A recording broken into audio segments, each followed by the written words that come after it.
What is up and is going on, guys? Simpzy here, and welcome back to another episode of my FIFA 15 Newcastle Career Mode. Now, guys, in today's episode, we only have one match, and that is against Chelsea. The only, solely, and wholly reason why that is because we have a fuck ton of transfer negotiations, and we also have the January transfer window in this episode. So guys, I just want to let you know we signed 4 new players in this episode, which is absolutely fantastic. So obviously that we're signing 4 new players, a couple of players have gone, but I can't wait to show you who has joined the club and who will be leaving. But first things first, we have a Capital One Cup match against Manchester United. We end up winning 2-1. The goal scorers of that match were Young and Jovetic. Jovetic picking up 2 goals and Ashley Young picking up the other. Now, to be quite honest, I don't give a shit about the Capital One Cup or the FA Cup. My main objective is the Premier League. I want to make top 4, top 5 this season so we can have Champions League or Europa football next year. And I think it's achievable with these new players I've signed. Steven Jovetic did get an offer from Tottenham Hotspur, 31 million, but I have no interest in selling him unless for a ridiculous markup price. We did buy him for 35 million, and if we can sell him for 80, that would be absolutely fantastic. But Gutierrez will be leaving us. I didn't sign him a new contract, so he'll be going. I also asked the board for some additional money so I could get some more transfers, and they offered me and they said we can give you 6.8 Simpzy, so I was happy to get that. So we do have a couple of players that are a bit of a problem with me at the moment. Check Tioto is actually gone down one whole stat, and his stats are actually going down. And Hatton Ben Arthur doesn't seem to want to sign a new contract as well. So quite possibly Tiote and Ben Arthur will be going out of the window. I really did want to play with Tiote a lot, but he's just going down in stats for some god-awful reason. I have no idea why. FIFA 15 is usually good about squad overall and like losing stats and whatnot, but I just don't know what's going on with him. Also with Hatton Ben Arthur, we did bring him back from his loan at Hull City. I did really want to play with him, but he just doesn't want to sign a new contract. So we'll be able to see whether or not, what happens. But we do get an offer here for Obertan, 69 overall, 25 years of age. I kind of slipped up on his name there. I have no ambition of playing him, and he can go for a run at Blackburn Rovers. I say a run, it could be a permanent deal.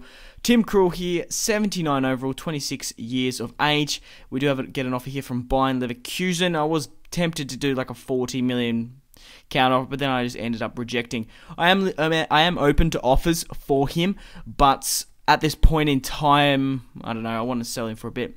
Napoli came in for a bid for Jovetic, and Burnley actually rejected my offer and said, we won't give you 2.5, but we'll give you 2 million. So I did accept, and Ryan Taylor actually accepted a new contract. We did get an offer here from FC Barcelona, which I'm quite surprised they're wanting Krul, to be quite frank. They've already signed Stegen, the German, from Borussia Mönchengladbach, or Bayern Mönchengladbach. I can't quite remember off the top of my head. It's a long name. And they also signed Bravo from Real Sociedad. But we do manage to sell our first player in the window, and it is Obertang. You were really, I don't know, I didn't really use him that much. A Newcastle legend, and he'll be missed.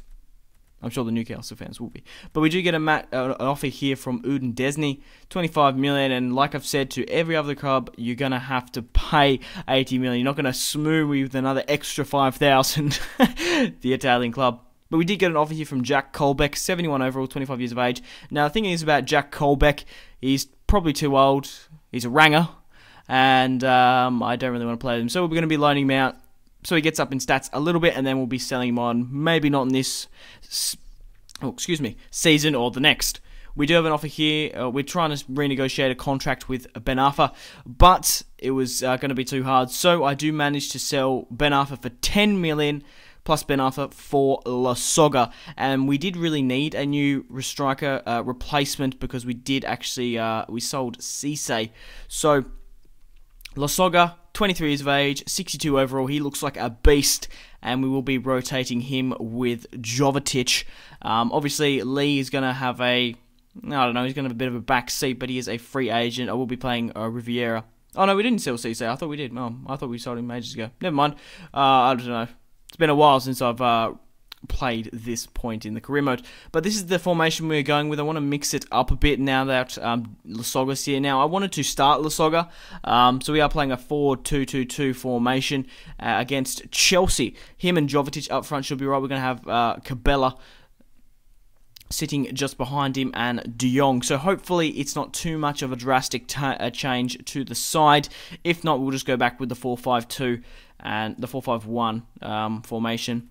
And hopefully it works out. But we do have a match against Chelsea here. We really do need to pick up some sort of points, whether that is 3 or the draw. Most likely the draw. It is raining at Stamford Bridge, and it is on Legendary. I really can't wait to bring you this match, and I really can't wait to bring you more of this Newcastle United Career Mode. I really am enjoying doing a lower league career mode and a higher league career mode, because if I get bored, like, oh yeah, I've played a lot of Newcastle today, I'm a bit bored, I'm going to play some Real Madrid or Manchester United. I think it's absolutely fantastic that I'm able to do that. So guys, make sure to leave a like to support this series and my channel. I am doing 2 career mode videos a day, obviously Newcastle United every single day, and then I'm also rotating every second day with either Manchester United or with Real Madrid, which is absolutely fantastic. I hope you guys are enjoying the career mode as much as I am. What do you guys think of this FIFA? I'm really enjoying it. More so than 14, to say the least. But yeah, what do you think? What's your favourite FIFA? This is a pretty decent FIFA, to say the least. But Jovetic here gets set through and absolutely does the Chelsea defence in the rain. I reckon it was the rain to be more than anything. But who would have thought that Colaccini would have been whipping in the through ball? And one-on-one with Courtois, Jovetic was exceptionally lucky to score there. But Lasogga manages to hit it with his left foot, trying to get his debut goal. Yang and Biwa steps up for the header. Cheick just outside the box, testing Courtois. Nearly goes into the top left, but fortunately for us, we ended up winning 1-0 over Chelsea. And there wasn't many chances in that match. A lot of my shots were from outside the box, so obviously we had more of a shooting chance to them. Now, we did win 1-0 over Chelsea, but I didn't really like that 4-2-2 formation, so I will be mixing up again. I am playing a sort of a 4-1-2-1-2, but with the defensive mid a little bit higher. So, yeah, because I feel like Cabella is really good just behind the striker, and I felt like I didn't really get that support, him playing more on the left where De Jong usually will be. We did get an offer here from West Brom for 6 million for Cisse. I did ask for 12. They came back with 10, and I actually did spoil that transfer a little further in the head in the start of the episode, so I do apologise about that. I was like, oh yeah, I thought we sold him. Oh, maybe we didn't. I had to like quickly throw it under the carpet, so I do apologise about that for spoiling that. But hey, what are you going to do? Sami Nasri actually signed for Barcelona, which I think is a very interesting deal. So we're currently 2-1 up against Manchester United. Like I said, I don't give a shit about the cup, so I'm going to simulate, and if we win, we win, we lose. But if I get to the final, I will play, because I want to show the club lifting the trophy. But yeah, like I said, I really just want to focus on the Premier League, getting top 4, top 5, so we can have European football next season. But Mata starts off the scoring for us 1-0 in the 41st minute. Daley Blind ends up getting a yellow card. And Herrera and Robin Van Persie come off the bench. I guess Manchester United weren't fielding their best squad, so we really should have at least scored 1 goal. But now it is 1-0. In this match. Now, he did get an offer here from Cheick. Like, he's still actually relatively young. He probably got 2-3 more seasons, but he was a 78 overall. Now he's a 77, and he is losing stats quite quickly. Now, I did do a counter offer here against Arsenal, because he's worth 5.5 million, but I don't think Arsenal are going to give me that much for him. Now, he's actually rumoured in real life to go to Arsenal. Let me know in the comment section down below, you Arsenal fans. Do you think you'll be signing Cheick or maybe another centre defensive mid? But yeah, actually, let me know for some transfer rumours as well while you're down there. We did get an offer here from Tim Krul, who is the most popular man in this transfer window at the moment. Now, I did want to strengthen my defence, because I wanted to get a better player than Gutierrez. No, sorry, Colaccini. I get them 2 players mixed up. Now, I had a decision to make to pay 8.5 million for a 23-year-old in Sami Kaya, or go with John Stones, who's 20 years old. So I went with John Stones because he is in bad form. We did pick him up relatively cheap. He's an English lad.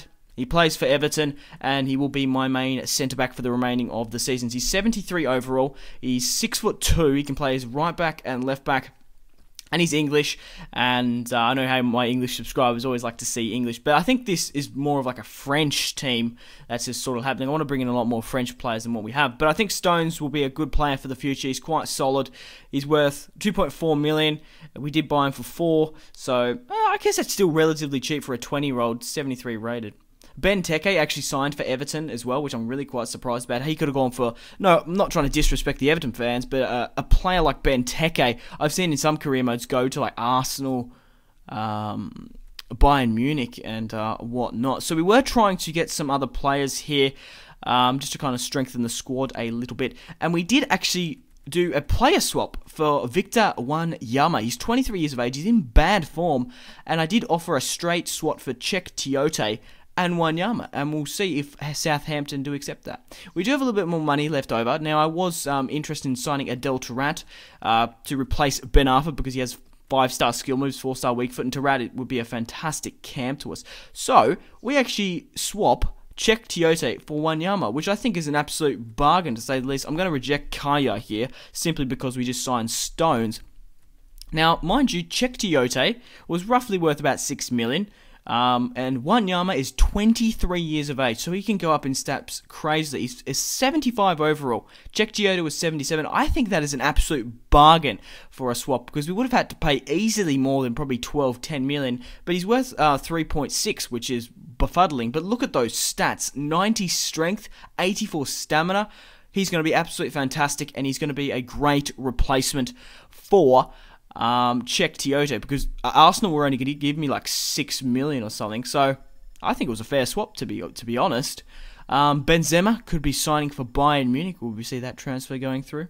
Now, we're still trying to get the signing of Adel Taarabt, seeing as we did sell Ben Arfa, because we took really a right mid, a cam, and we brought in Lasogga. So, we'll see whether or not we do manage to sign a Taarabt. I was looking for Ayew, the winger from Marseille, to get him on a pre-contract for next season, and also with Delph. But we do manage to get an offer for Adel Taarabt finally accepted by QPR, and it was the man Colaccini plus 12 million. Now, I did bring in a new centre-back in Stones, who I want to be playing next to Yang and Biwa, so we'll see whether or not we can afford to get a Taarabt or not. But we do actually have a surprising transfer in Higuain, actually going to Spurs. But we do manage to sign Taarabt, so I guess they weren't sort of straight swaps for players. Now, we could have signed Delph or Ayew. We didn't in the end, because we didn't have enough money to afford the pre-contracts. We also had a transfer in the dying hours in the league for PSG. We also had an offer here from Lee from Crystal Palace. I did accept a 8.2, but Taarabt is actually injured at the moment. He's only injured for 3 days. But I had no ambition of selling Jovetic to PSG in the dying hours. Whether or not I sell Jovetic in the future, I think he's a fantastic striker, and with him and Lasogga up front. Now, I have actually changed the formation again, and I will be sticking to this formation. So it's a 4-2-3-1. Adel Taarabt is a solid player for QPR. I'm really quite surprised in real life. I think he's a really good player in real life as well. I'm quite surprised he doesn't play with a higher caliber club than a QPR. He did actually go to AC Milan on loan. He was really good with Honda up front. But Higuain has come to the Premier League for 50 million, so Spurs managed to splash the cash on that transfer. So we did bring in 4 players. We brought in Lasogga, Stones, Adel Taarabt, and yeah, so it's absolutely fantastic we've brought in those 4 players. Hopefully bringing in so many players like that won't impact the squad that much. But guys, we have the squad report here. You're most welcome to pause at any point in time to have a look at player stats if you're curious and whatnot. So guys, thank you very much for watching if you've watched all the way through. I really do appreciate it. Make sure to leave a like on this video to support this series and my channel. Also, I'm here. I'd just like to thank you if you've ever liked a video, you've favorited, you've commented a player suggestion, or just constructive criticism on this series. I absolutely thank you. And if you've subscribed because of this Newcastle Career Mode, you are absolutely fucking awesome. So guys, I'll be bringing out more Career Mode tomorrow as always, and this has always been Simpzy. Thank you very much for watching, and remember to go out and have a fantastic rest of your day after you've watched this video. Make sure you do make the most of it, my friends, and goodbye.